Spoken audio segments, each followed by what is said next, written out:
Is this on? 2025 is my best reading year yet. I read 127 books. I have no life. That's not what you told me. That's not what you said.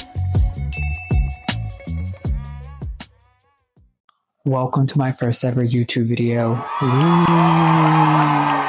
I've been posting on TikTok and Instagram as Timothy can actually read for a while now, but now it's time for YouTube. Like I said, I read 127 books in the year of 2025.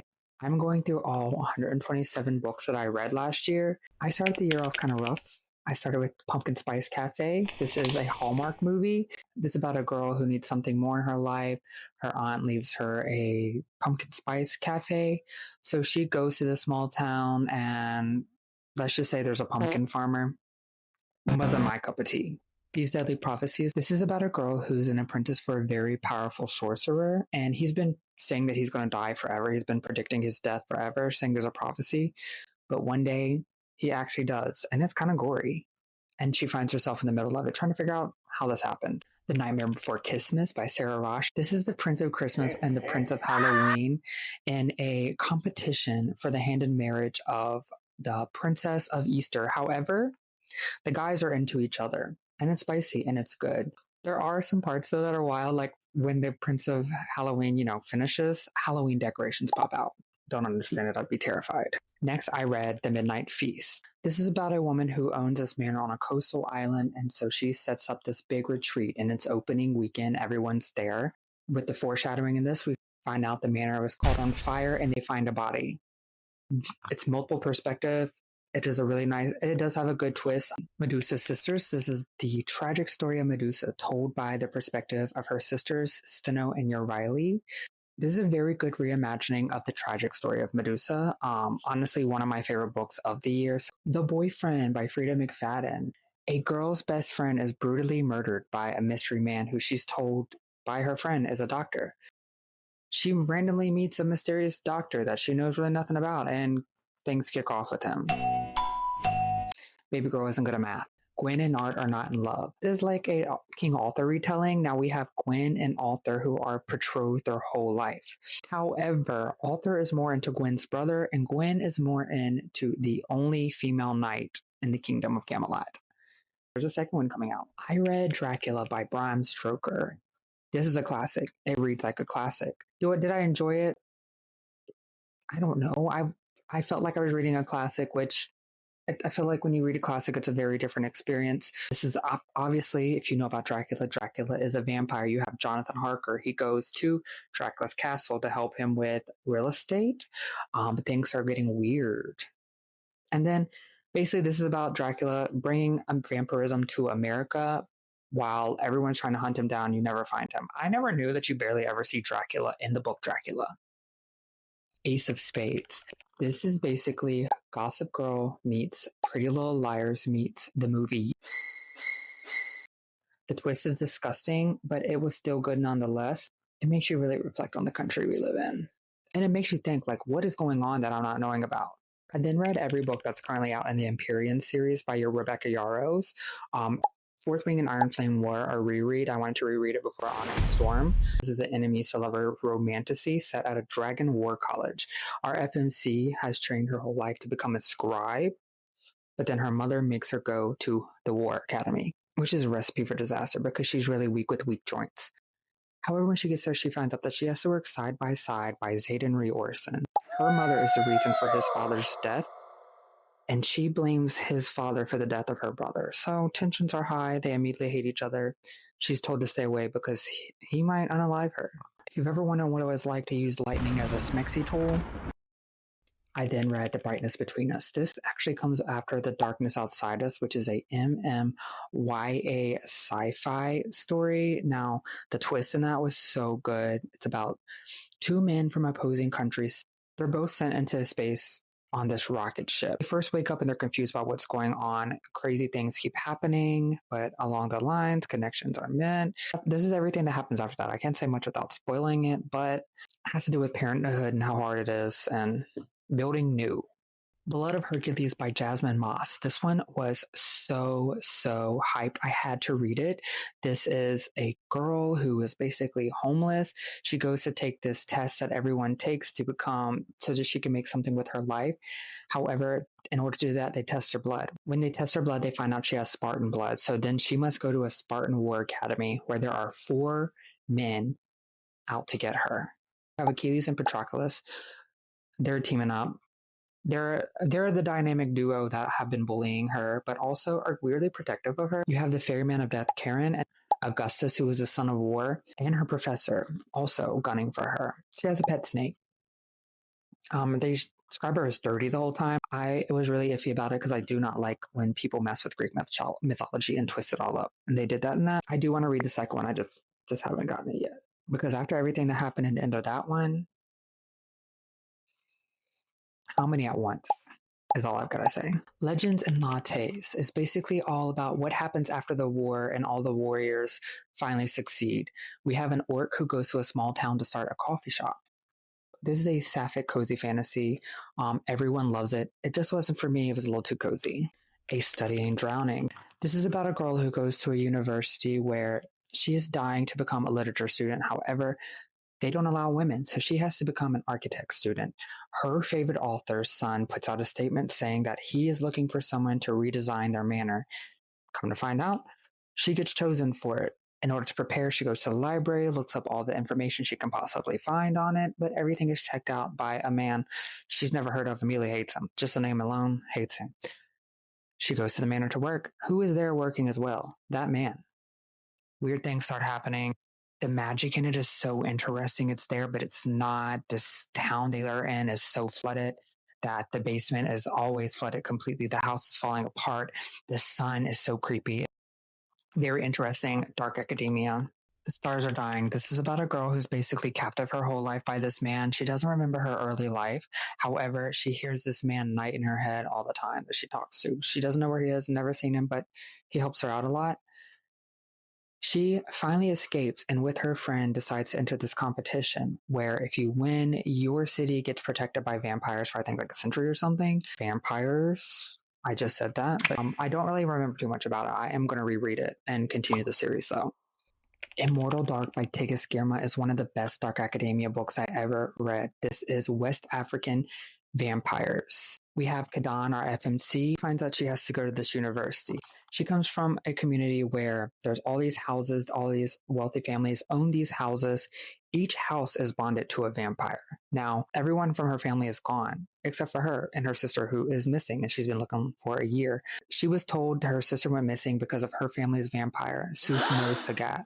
She finds out that Susanoo's may be taking over her family's house, so she has to go to this university in order to be able to take over her family's house. It's very complex. It's one of those books where you feel the magic. The house is magical and it's trippy, and they'll be like lethargic. I felt lethargic reading it sometimes. I don't know. We have First Time Caller by BK Boris, and First Time Caller is about a single mom in her 30s who finds her daughter in a closet one night talking on the phone to a radio host. She gives the phone over to her mom. The mom and the radio host kick it off. However, they weren't expecting for the community to rally so hard for them that she ends up joining the radio station as another host. Her ex-husband's gay. She's an ally. I then read everything that is currently out in the Legendborn cycle. Legendborn and Bloodmarked were both rereads, but I wanted to reread them before I got to Oathbound because this is if not my favorite series, this is one of my favorite series ever. This is Brie Matthews. After her mother tragically passes away, she is spiraling, she is grieving, but she gets accepted to an early college program with her best friend. She goes there, starts seeing weird things. I found out there's a secret society surrounding King Arthur and the legend of the Knights of the Round Table. The twists are very good. This has so many important themes in it, especially racism in America and grief. It's two very big parts of this. And Brie Matthews is one of the best protagonists I've ever read about in my life. I swear. Then we have The Sword Catcher. Now, this surrounds two characters, a woman who is a healer, and in this world, people with magic are very much looked down upon. And then we also have a sword catcher for the prince. Now, when he was younger, he was an orphan, but he looked so much like the prince that the castle picked him up And what his job is to do is to go out and make those public appearances that the prince makes so that if someone tries to assassinate and kill him, the sword catcher's the one to catch the sword. It's okay. I'm not continuing the series. I wasn't that interested into it, but I know a lot of people love that and I could see why. Just wasn't for me. I think it was a timing thing, maybe one day, but for now, you shouldn't have come here. Now we have a girl who is needing a break. She gets an Airbnb on a ranch in the middle of nowhere. When she gets there, things are weird. There's no cell service. There are missing women. However, she kicks it off with the owner of the ranch. It's a thriller.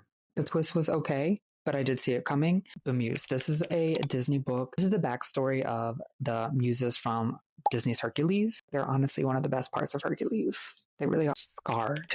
Now, this is a dark romance retelling of The Lion King. You know, Scar and Simba and Mufasa.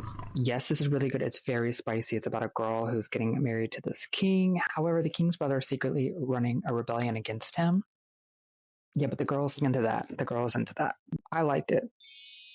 The Prince and the Player by Nora Phoenix. This is what put me on to MM Sports romances this year, and it's now my favorite thing to read. It is about the Prince of Wales, who's so far down the line to become king that he's just wanting to get out the royal life. So he goes to an American college and acts like a normal person. And however, when he's there, he decides to join the soccer team, who the captain of said soccer team is his roommate, who absolutely hates him because he thinks he's a stuck-up rich kid. This is so good. The spice is so good. Nora Phoenix became one of my favorite MM authors this year. I would like to say I remember more about this, but I did read it so long ago this year, and I've read so much more romantasy since that I don't remember too much. It's like so thick that it, you would think I would remember it, but I don't. I do know that this is a dual timeline. It kept reflecting back to another princess. What is going on with her? This is a very unique magic system where when their dragons die, they shoot up into the sky and become moons. And then sometimes they fall. Our FMC in this is an assassin who gets captured, and then this king finds her and feels drawn to her. I'm going to reread it. I'm going to reread it, but yes, I do suggest it. Middle of the Night by Riley Sager. This is my second Riley Sager book. I really do enjoy Riley Sager. We have a man who, when he was a child, his best friend was taken from a tent that they were both sleeping in his backyard and went missing, and they never found him. As an adult, he still swears this boy is alive. He still feels like he keeps seeing him in different places. So it's him trying to figure out what is going on. And he's determined something paranormal is at play. I read Monster of the Dagger Mountains. This is about a girl who's been failing magical studies at her college for years. They send her on a quest with these other men. She's sent to capture a former student who murdered a god, not knowing that she is being sent there as bait, basically. Somewhere Beyond the Sea. This happens after The House in the Cerulean Sea. This is a very beautiful story. Go Like Yourself by Sarah Rosh. This is after The Nightmare Before Christmas. You have the other Prince of Christmas and the Prince of St. Patrick's Day. Christmas is losing its joy. When they find that out, they find a shamrock.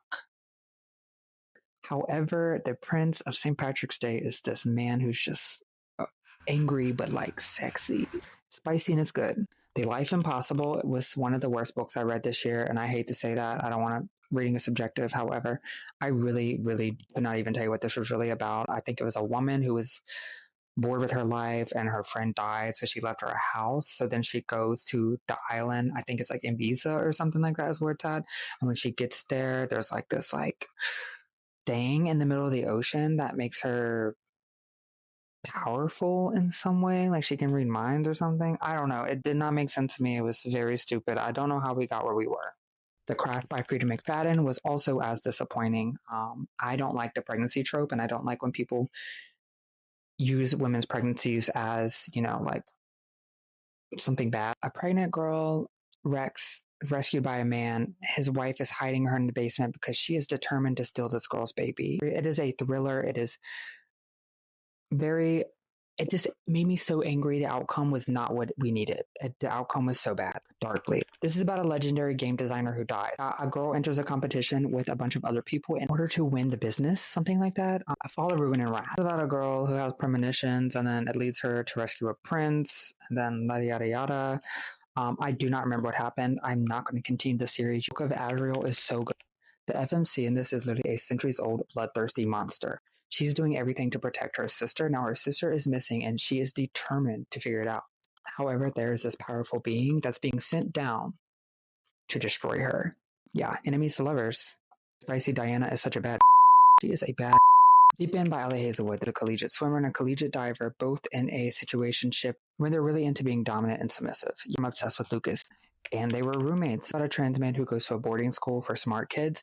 However, he ends up rooming with a guy he has a past with. However, he doesn't recognize him because he hasn't seen him since he transitioned.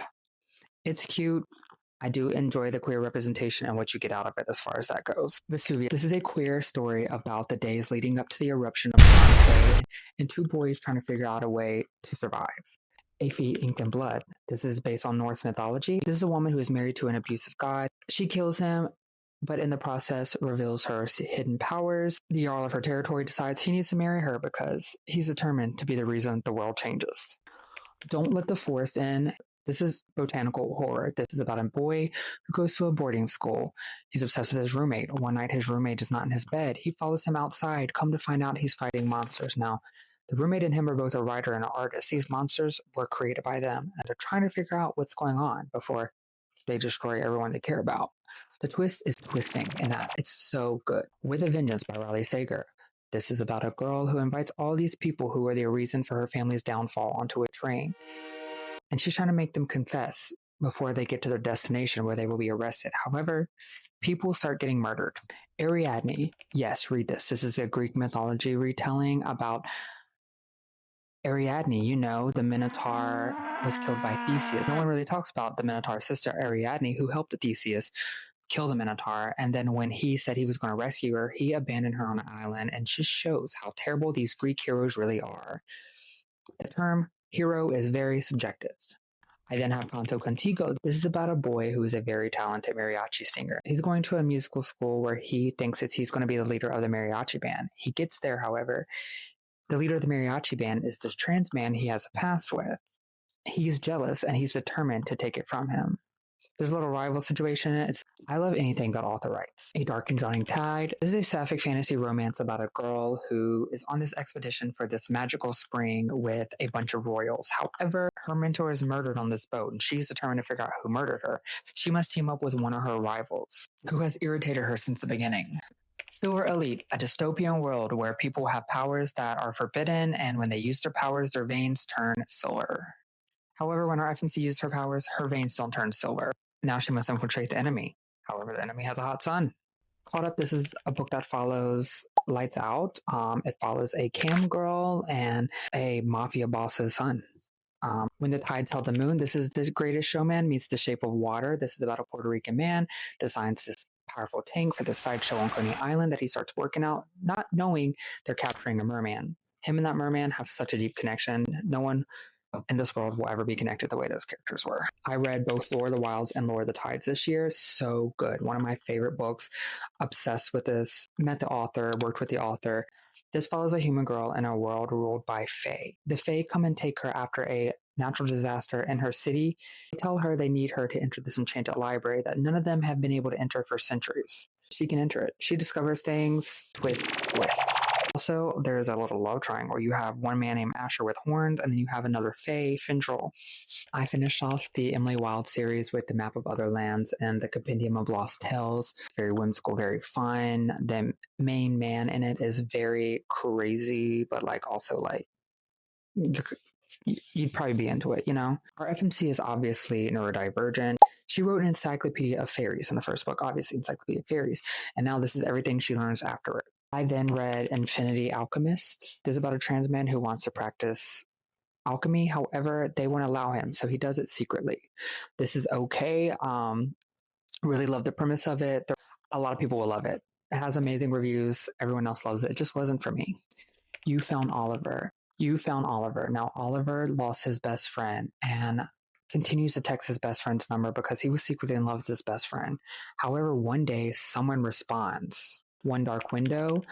This is about a girl who her whole life has heard this voice in her head, this monster that sometimes gives her a little bit of strength. The magic system in this world is based on cards. If you have that card and touch it, you have that power. If someone else touches it, you lose that power. Fairest of them all. This is a Disney tale. The backstory of the evil queen. So complex. This did not try to justify what she did wrong. This just shows how trauma and not getting help for the things that you up can ruin you and everyone around you. Bound in Violet Ink is a little novella. This is about a princess who's locked away in a tower. This is basically like a Dark Rapunzel retelling. This is about a fey princess that's locked away in a tower, but she's continually in conversation through letters with a king of the unseelie fey in her father's dungeon. The Build a Boyfriend Project. This is about a trans man who is a journalist. He's down bad. He goes on a terrible date, and then his boss is like, well, we need you to try to fix him in order to create something and have a series or for articles. And he's like, no, I'm not doing it. Then he does it. And this man, he starts to develop things for this man. And this is like How to Lose a Guy in 10 Days, but it's so good. I read book 1 and book 2 of the Assistant to the Villain series, Assistant to the Villain and Apprentice to the Villain. I think this is the wrong book I brought down, whatever. Act like this is the right book about a girl, Evie, who is desperate for a job. She finds a job with the villain. It's like fantasy meets workplace romance. Bury Our Bones in the Midnight Soil. This is toxic lesbian vampires for centuries, destroying other people's lives. It is so messy, but so good. Roland Rodgers Isn't Dead Yet. This is about a ghostwriter who gets invited to this super famous guy's house to write his autobiography. But when he gets there, he finds out that guy is dead and his ghost is there. But they can still talk through like electronics and do other things to electronics. Out of the Blue. Now, this is very heavy non-binary representation. We have a plus-size human man who is broken up with. Then we have a mer person on their calling, meaning every mer person must go on a calling at a certain age and have to help a human. So he chooses this human to help. A fake date. A Treachery of Swans. This is a Sapphic Swan Lake retelling, beautifully written. God of Fury. This follows Nico, who is an heir of a mafia empire, and then you have Brandon, who is an enemy of Nikolai's family. As soon as Nikolai sees Brandon, he's determined to make him his. This explores demisexuality. This is super spicy. This is amazing. The romance in it, the love story is great. I don't care what anyone says. I loved it. Is there toxic elements and triggers because it's dark romance? Yes, but that adds to the story, and you need to know that stuff before you go into that. So always read your trigger pages, but I loved it. Plugging Strong by Emily Rath, my favorite book I've ever read. This is an MM romance between a hockey player and the team's physical therapist. The hockey player is trying to get custody of his niece, but Switzerland won't let him take her because 1, he's a professional athlete, and 2, he's not married. So who steps up and marries him? Teddy, the physical therapist who's been obsessed with him since he met him. Hooked. Now, this is the second book after Wendy Darling, which I also read this year. This is a dark retelling of Peter Pan. Wendy is an adult, though. This is after everything that happens in Peter Pan, but Peter Pan was a monster. Happy Place by Emily Henry. Absolutely. Emily Henry is one of the best romance writers ever. This is about a girl who goes to her friend's cabin where her and all her friends have gone every summer for years. But they go this year because they found out that the cabin is being put up for sale. However, one of those friends in that group is her ex-boyfriend that she is distraught over and not expecting him to be there, but he's there.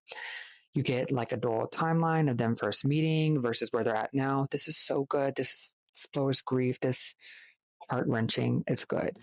Atmosphere. This is about the first females that NASA let work for them. It's a sapphic historical fiction. It's heart-wrenching. It's one of those books that's just going to grab you and you're going to stay there.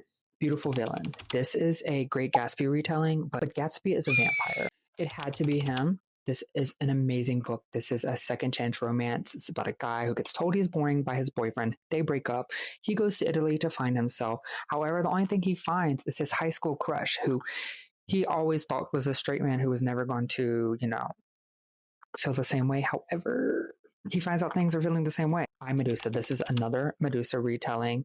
This is Medusa if she was a Black woman. I absolutely loved this. This had a little bit of a competition into it.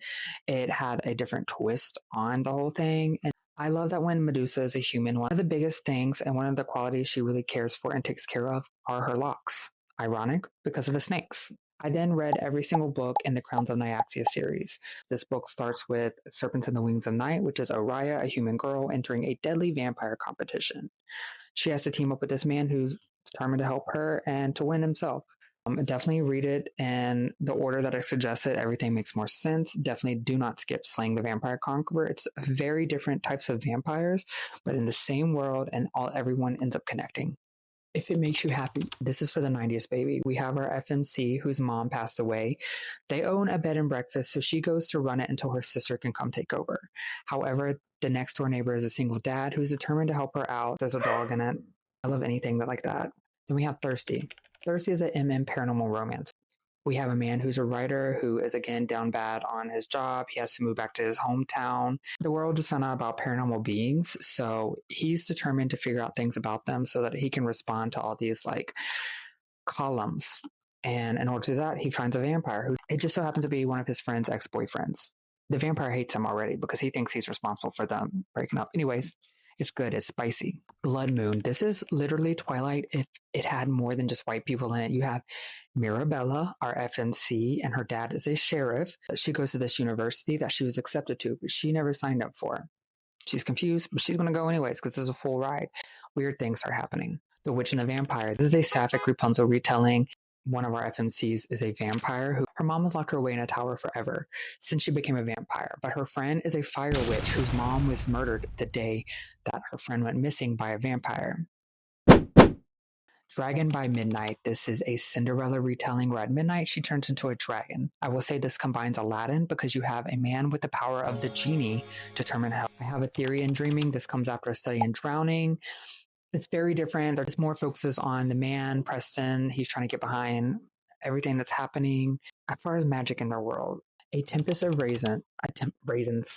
A Tempest of Ravens. This is a historical fantasy. Our FMC, she has been plagued with visions and ravens her whole life, and weird stuff starts happening around her. When her village finally lashes out at her, this man is determined to help her harness her powers. Medusa. This is my favorite Medusa retelling ever, hands down. This is so good, so beautiful, so beautiful. Raising the Horseman. Now, this is set in the future after all the events of Sleepy Hollow.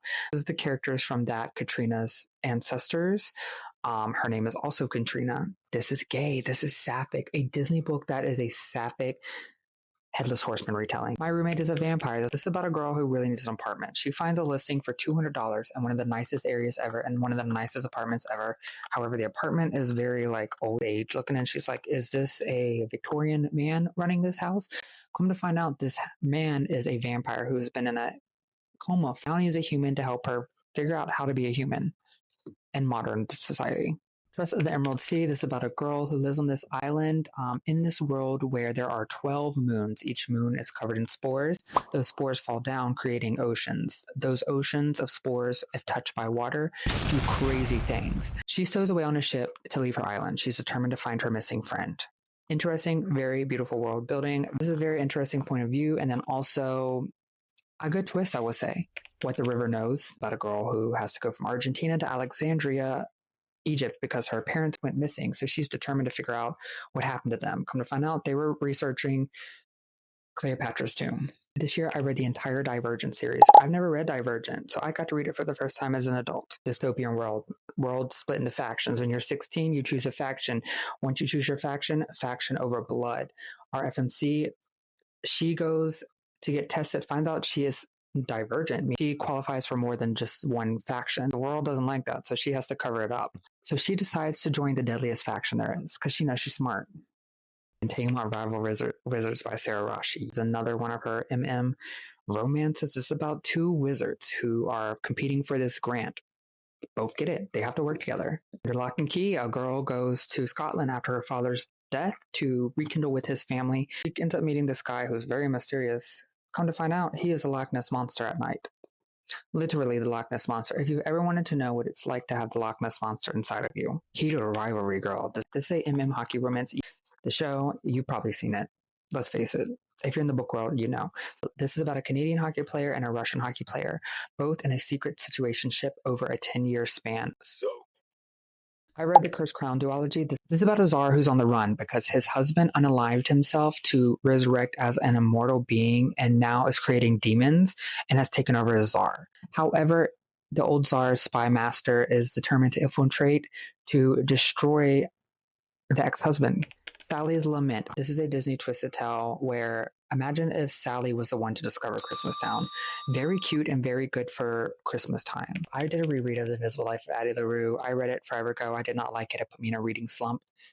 I have lied to you guys. This is such a good book. This is about a girl who prays to a god at night, which she's been told her whole life not to do that. He grants her wish. Now she is immortal. She lives for hundreds of years. The kicker, though, no one remembers her. Meaning, you talk to her and she walks out the room and come back, you don't remember her. You're like, hey, who are you? However, she meets a man who finally does remember her. Good Spirits is about a girl who is seemingly innocent. However, she's haunted by the ghost of Christmas past, and she has to figure out a path to change her life. However, they start learning a lot about him too. Things for Nothing. This is about a professional organizer helping a centuries-old vampire in his castle where he has a million hobbies. He's an artist, so he literally does every art. I read Practical Rules for Cursed Witches and Extraordinary Quest for Amateur Witches. They're both interconnected. You can read them alone. However, I tried to read the second one without the first one. It just did not work for me. I read it again after the first one, and it was so good. The first one is about a girl who is a witch, and when she turns a certain age, you have to go for a calling. For a calling, she wants to break her family's curse. However, the day of her calling, a man shows up, challenge her to break his curse. Now she must break his curse. The second book is after everything happens, and now he is a witch on his calling. However, his calling is to find a magical object to reverse the curse he put on his ex-boyfriend to make him forget him. I also did read a bunch of ebooks. First, we have Storm and Sea. This is a queer Luca retelling. Such a beautiful book, such a beautiful story, as I will never stop raving about this book. I read Sea of Evil and Desire. It's about a girl again who goes to Scotland and comes to find out she is part Selkie. She meets this mysterious guy, and we find out he's the Prince of Mer People. I'm going to read the second one just because it was very interesting. I still just don't remember if I liked it or not. A Magic Deep in Drowning. This is a gender-bent Little Mermaid retelling set in the Golden Dutch ages where this one girl is extremely abused by her family until she comes across a man who happens to be, again, Prince of Mer People. I guess this is a theme. I then read Crash Test by Amy James. This is a Formula One romance. We have a very famous Formula One racer finding out that a bunch of Formula 2 racers were in a wreck and a bunch got sent to the hospital. Why is he freaking out? Because one of them is his secret boyfriend. Very good, very beautiful. Such a very complex queer story. Quick little novella called Stirring Spurs. Like a little ranch novella that's ran by a queer family. It's so good. It's actually really cute. It's a quick read too. I then read the second book after Infinity Alchemist, Chaos Kings, and I kind of skipped ahead a lot of it. I'm not going to suggest that one. But again, reading is subjective. I read The Irresistible Urge to Fall for Your Enemy. It's an interesting magic system. It's an interesting story. I read House of Hearts. A girl whose friend died the year previously. She goes to the school where she was murdered, determined to figure out what happened. There's a secret society that has to do with paranormal beings and ghosts. I read Cinder House. This is another Cinderella retelling. Page 1, she dies. However, her spirit is attached to her house. Anything that happens to her house, she feels it. She finds out that at nighttime, she can leave her house, but she has to be back by midnight. And that's how she comes across the prince. Have you ever wondered if ghosts are watching you while you get freaky? Everything About You, the cute YA romance. This is about a boy. He's going to have his dream apprenticeship. He thinks he has it in his bag. He's going to get the job afterwards. However, he gets there. He's in a competition with this famous guy. This famous guy is into him, but he is determined to win. So he's like, no. My Roommate from Hell. It's about a boy going to college his freshman year. So excited. First day, he gets there, going to find out his roommate is the Prince of Hell. Literally, the Prince of Hell. The world just discovered hell is a real thing, but not what we think. Still good. Prince material. This comes after the Prince and the Player. We now have the Prince of Norway in college. This is more of an academic thing. His roommate is determined just to be the best student. He's determined to graduate to make his family proud of him because he grew up in New Orleans and his dad died during Hurricane Katrina. This is very good. The spice is also good. Happy Holidays. Super, super quick. It's a man during the holiday season says he doesn't want to go back with his family. His best friend leaves town to go back with his family. During the process, he finds out he's in love with his best friend. It's so messy. It's so messy. It's so toxic, but it's so real. The Last Vampire. It's one of my favorite books. It's about a girl who goes to this manor that the school, it's under construction. Her and her friends venture off and find a coffin. Out of that coffin pops a Mr. Darcy-esque vampire. Now she's determined to help him figure out what's happening because he's seemingly the last vampire in the world. Fairy Morgana. This is a story of Morgana, who is King Arthur's sister. Very lush, very lyrical. It is a beautiful story. The Golden Boy's Guide to Bipolar. This is about a Hispanic boy who not only struggles with his sexuality, but he also struggles with mental illness. He's tried to unalive himself, and it's also, the whole time he has this man he wants to be in a relationship with and he likes, but then he's also like, no, I can't because I'm not going to hell, because he is religious and he grew up religious. 30 Love. This is a sports romance centered around tennis. These two men have been rivals since the day they started. Literally started training. Hold Me Like a Grudge is a wrestling romance. You see where we're going here now, right? But it's about two men who are seemingly against each other, but apparently not. Hollow. Now, this is written by Selena Myers. This is about a girl who has powers, who's basically a medium. Then she gets turned into a vampire. It's really good. Lastly, we have Witch Lore. Witch Lore is a story about a shapeshifter at a school of witches. They're non-binary. They are not very good at switching, so they switch between genders often. So they are ostracized and bullied terribly. Their girlfriend dies. Now everyone thinks they're a murderer, and that's until a new boy comes to school and says, hey, we're going to bring your girlfriend back and clear your name. So needless to say, guys, I read so much. I'm not any smarter, but I am more freakier. I wonder what I'm going to read this year. Probably a lot of sports romances.